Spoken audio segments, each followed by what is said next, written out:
எத்தியோப்பியாவில் வாழும் பழங்குடியினர் ஒரு வகை ரசாயத்தை தடவிய பின் கண்ணாடி போன்று மாறுவது பலரையும் ஆச்சரியத்தில் ஆழ்த்தியுள்ளது.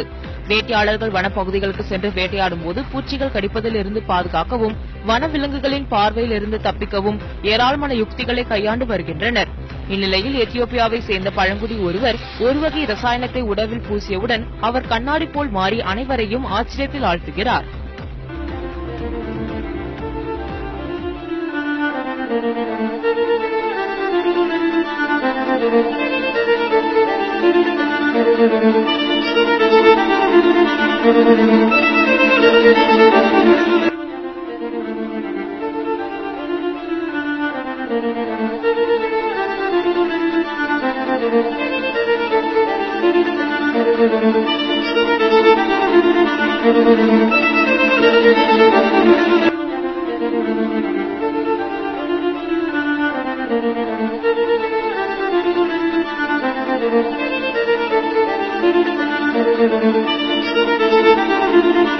Thank you.